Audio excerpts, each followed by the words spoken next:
This is Julian, and welcome to the second preview video of my new digital program, Transformation Mastery. And what I want to talk about in this video here is one of the secrets that no one really reveals when it comes to producing long-lasting, permanent change, and that is the subconscious mind. Close your eyes and think back to one of those moments you put yourself out there and someone just really shamed you for what you were feeling or shamed you for what you were thinking. They told you it's not okay. That part of you was rejected. You felt maybe embarrassed. You felt upset. Maybe self-hate kicked in because you shouldn't be feeling that. You're like, what's wrong with me? Why am I feeling that? Why is that coming up? And just kind of replay the scenario and just replay like all those sensations. Like how did you feel? If you were anxious, if you were angry, just kind of what came up and what do you feel in your body right now? Just kind of replaying it. Did you feel hurt, betrayed, upset, embarrassed, stupid, hating yourself, beating yourself up? Just tune into it and just let it come up. So think of it like this, okay? You have the conscious mind and the subconscious mind. The conscious mind is simply anything that you're aware of right now, okay? You watching this video, for example. The subconscious mind is anything that you're not aware of right now. For example, if I asked you, hey, what did you eat for dinner yesterday? You weren't aware of it a second ago, but you are now. Okay, that memory, for example, was buried in your subconscious and you brought it to the surface. A lot of people like to compare this to an iceberg, where let's just say there's 10% of the iceberg above the water, which is your conscious mind, and the other 90% beneath the surface, unseen, the subconscious mind. And the reason we create this split is basically to survive and function. Okay, if right now you had to be conscious of everything, okay, for example, your body temperature, breathing, your heart beating, all of your previous memories and experiences, your beliefs, you wouldn't function at all, okay? You wouldn't be able to survive in this world. So we create this split, and this is good, okay? It allows us to live. It allows me to deliver this video to you here. Now, the key is that in your subconscious, it's not just digestion, heart rate, body temperature, so on and so forth. This is also where you store, say, different traumatic experiences. Experiences that were so traumatic that instead of consciously taking them in, because it would interfere with you functioning, you just repress that into your subconscious. You just put it out of sight, out of your awareness, in the trash, the back shadows of your mind, if you will.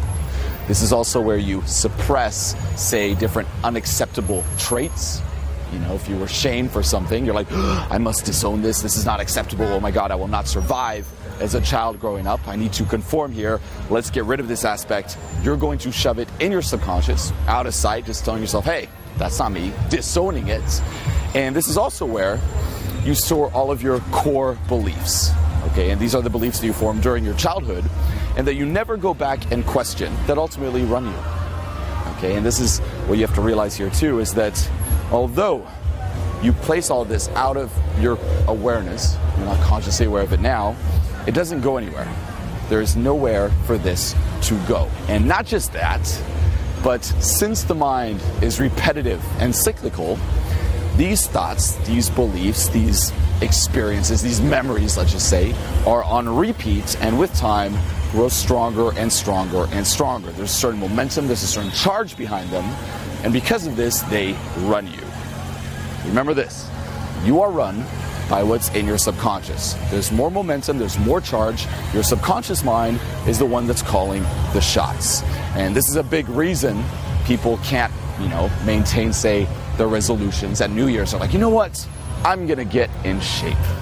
Fuck yeah, let's get in shape. And they might have that 2-week sprint, but eventually they fall off the wagon. Why? Because in their subconscious, their identity, if you will, is, I'm not a healthy person. That used to be me. My identity that was in my subconscious is, hey, I'm the destructive artist. Consciously, I wanted to be healthy.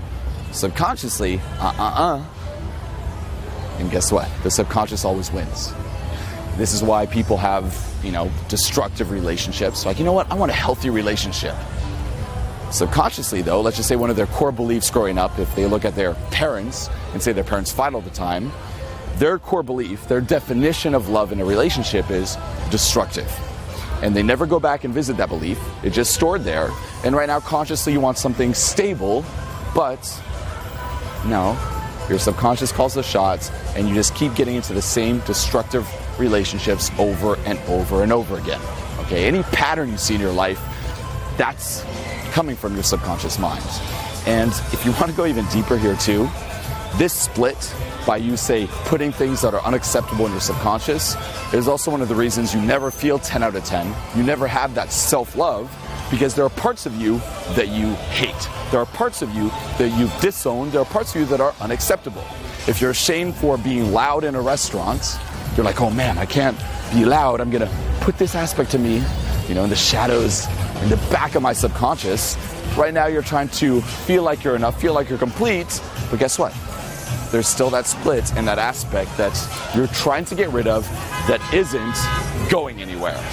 So what you have to do here, if you want to achieve true self-acceptance, true core confidence, feel like you're 10 out of 10, and stop not getting what you want. Because there's always those rifts. Consciously, I want this. Subconsciously, you don't.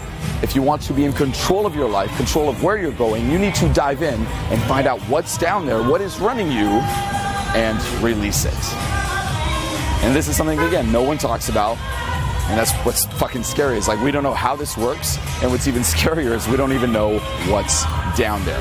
You don't even know what is running you. And this is a huge focus in Transformation Mastery, where I get you to dive into your subconscious. I show you how to identify what is down there, and I show you how to release it. And when you do, you'll sense every single day you'll feel a little bit more complete. You re-own a little bit more of what's been disowned in the past. You start being aware of all the stuff that's running you. You start noticing the patterns. You start releasing that, and you step out of being trapped in those patterns. You stop being triggered, and that's an interesting one too, is whenever you're triggered and you have an emotional reaction that is disproportionate to reality, that's a sign of something that's in your subconscious, and you become a little bit more stable, grounded, and instead of reactive, responsive to life. So if you want to learn more about this, click the link here below and do it now before your subconscious takes over and pulls you back again. Click it, and let's make a fucking permanent, long-lasting change.